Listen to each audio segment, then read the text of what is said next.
apakah semua orang yang puasa bisa mendapatkan 4 kemuliaan tadi atau tidak?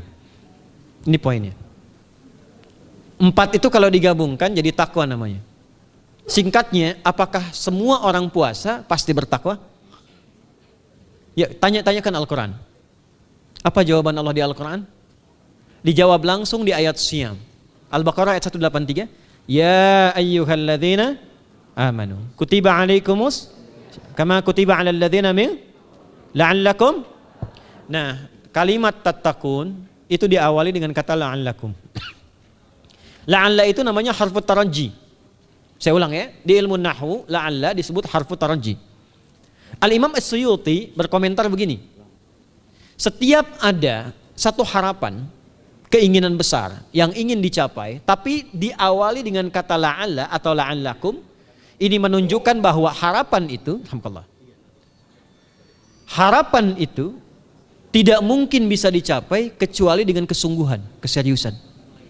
Jadi ketika Allah menutup kalimat puasa, ayat puasa dengan kata la'allakum, seakan memberi kesan tidak semua orang puasa akan mendapatkan kenaikan takwa dan jaminan 4 kemuliaan tadi kecuali orang yang serius puasanya, orang yang sungguh-sungguh puasanya. Karena itulah untuk menunjukkan kesungguhan itu, bagian terakhir kita, Nabi memberikan 3 amalan utama. Saya akan bacakan dengan cepat 3 amalan utama yang dikuatkan oleh beliau kepada para sahabat sebelum tiba Ramadan dan sampai sekarang menjadi kurikulum Ramadan Nabi. Jadi kalau ibu bapak ingin mengeluarkan kurikulum Ramadan Nabi, nanti bikin agenda saat Ramadan ya, supaya nggak pusing nanti kalau masuk hari pertama apa yang dikerjakan, hari kedua apa yang dikerjakan, subuh apa, siang apa, sore apa. Cuman nanti saya berikan 3 yang pokok ini. Ada 3. 1, meningkatkan sholat. Saya ulang ya, meningkatkan apa? Sholat. Kalau meningkat secara singkatnya berarti bertambah dari yang sekedar fardu, tambah dengan apa? Sunnah. Maka dari sekarang keluarkan semua jenis sholat-sholat sunnah. Keluarkan dari sekarang apa saja, siang dan malamnya. Yang rawatib ada berapa rawatib? Rawatib 12.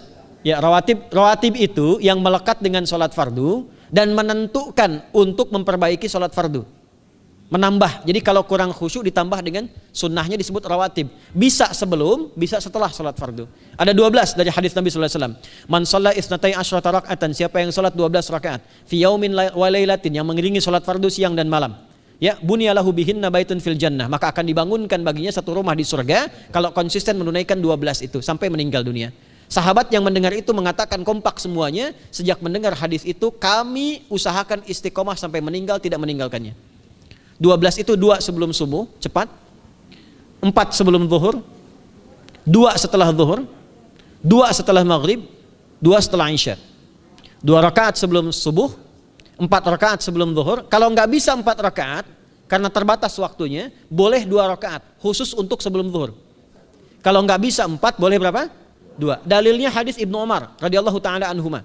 Kata beliau, hafidtu asyra rakaatin, saya hafal 10 rakaat dari Nabi sallallahu alaihi wasallam salat sunnah. Maka menyebutkan sebelum zuhur 2 rakaat.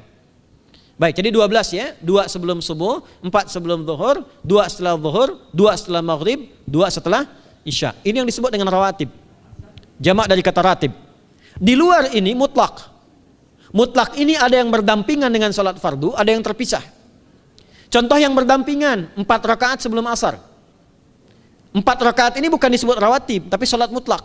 Cuma waktunya berdampingan dengan salat fardu. Jadi dia nggak memengaruhi sholat fardu, cuma punya keutamaan sendiri. Apa keutamaannya? Hadis Ibnu Umar radhiyallahu taala anhuma, ketika beliau menyampaikan qala Nabi sallallahu alaihi wasallam rahimallahu ra'an shalla qabla al-asri arba'an. Allah akan menambahkan rahmat pada orang yang terbiasa sholat 4 rakaat sunnah sebelum sholat asar. Jelas ya? Baik. Kemudian apalagi setelah itu? Sholat di antara 2 adzan dan 2 adzan ini, adzan dan iqamah. Ya, di antara adzan dan iqamah. Tahiyatul masjid. Apalagi misalnya salat duha. Duha dibagi 3. Awal duha itu kurang lebih 1,5 jam setelah salat subuh. Subuh sekarang misal 4:30, maka jam 6 muncul awal duha. Namanya syuruk. Saya ulang, salat apa namanya? Syuruk itu salat awal duha. Jumlah rakaatnya 2 rakaat. Man shalal ghadata fil jama'ati thumma yaqudu yadhkurullah subhanahu wa ta'ala fa yusalli rak'ataini fakana alaihi ka ajri umratin wa hajjin, ya ka ajri ummatin wa hajjin tamatan. Siapa yang salat subuh 2 rakaat dengan berjamaah, ya, dan umumnya kalau berjamaah bisa ke masjid di masjid. Kalau tak mampu ke masjid, tunaikan di rumahnya. Setelah itu tidak beranjak dulu, dia duduk untuk berzikir kepada Allah. Zikir itu bisa baca Quran. Quran surah 15 ayat 9 itu Quran disebut dengan zikir. Quran surah 54 ayat 17, 22, 32, 40 itu Quran disebut dengan zikir. Bisa baca Quran, bisa berdoa. Doa disebut dengan zikir. Quran surah ke-7 ayat 205. Ya. Bisa dengan apa lagi? Bertafakur, ya, mengaji, ta'lim, itu disebut dengan zikir. Ali Imran ayat 190 191. Alladzina yadhkuruna Allaha qiyaman wa qu'udan wa 'ala junubihim wa yatafakkaruna fi khalqis samawati wal ard, ya, disebut dengan zikir. Bisa bertasbih. Zikir pagi petang, kalimat-kalimat thayyibah, ada itu di Quran surah ke-4 ayat 103. Jadi habis salat subuh zikir dulu. Doa dulu, zikir dulu, belajar dulu, tafsir dulu. Setelah itu muncul syuruk. Perjalanannya disebut isyraq, melewati masyrik, 1 tombak bayangan, dia salat 2 rakaat, itu pahala salatnya senilai haji dan umrah. Sempurna. Bukan sudah haji, bukan. Mau kemana? Ibu mau haji dulu? Tidak. Ya, hajinya nanti bulan Dzulhijjah. Tapi senilai haji dan umrah itu 2 rakaat. Awal duha disebut apa? Syuruk. Pertengahan duha sekitar jam 9 jam 10. Jumlahnya 2 sampai 4 rakaat. Ya, 2 sampai 4 rakaat. Apa fungsinya? 1, mengganti seluruh zikir yang ada dalam tubuh kita. Mata berzikir, telinga berzikir, lisan berzikir, bisa diganti dengan 2 rakaat duha. Itu waktunya pertengahan duha. Kurang lebih dari jam 8, 9, 10 lah, kurang lebih 3 jam itu, ya. Yang kedua, bisa menghambat atau menghentikan, menahan satu musibah umum. Misal ada kebanjiran nih atau macet nih. Orang-orang kena macet. Bapak yang biasa salat duha pertengahan itu tiba-tiba ditolong oleh Allah, dibebaskan. Tiba-tiba ada orang datang, Pak lewat sini di sana macet. Atau dibimbing ada kontraflow. Itu manfaatnya duha tuh. Yang pertengahan. Yang terakhir adalah akhir duha. Sekitar jam 10 sampai jam 11 menjelang ke zuhur. Ya, akhir duha itu jumlahnya dari 2 bisa 4 sampai 8 rakaat. Di antara manfaatnya bisa mempermudah datangnya rezeki dengan izin Allah Subhanahu wa taala ketika ikhtiar. Itu duha. Nanti ke malamnya silahkan tahajud, tingkatkan tarawihnya sampai ditutup dengan witir. Itu salat. 2 yang terakhir saya cepat, 2 yang terakhir adalah banyak berinteraksi dengan Al-Qur'an. Ada 3 caranya. 1, banyak membaca. Itu namanya qiraah. Silahkan Bapak Ibu siapkan dari sekarang, targetnya khatam misalnya 1 kali berapa juz? 30 juz. Kalau mau gampang bagi 30, berarti 1 hari berapa?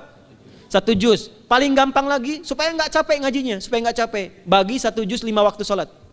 Contoh, juz pertama itu Al-Baqarah plus Al-Fatihah. Al-Fatihah saya nggak hitung lah karena sudah hafal ya. Al-Baqarah itu 141 ayat, juz pertama.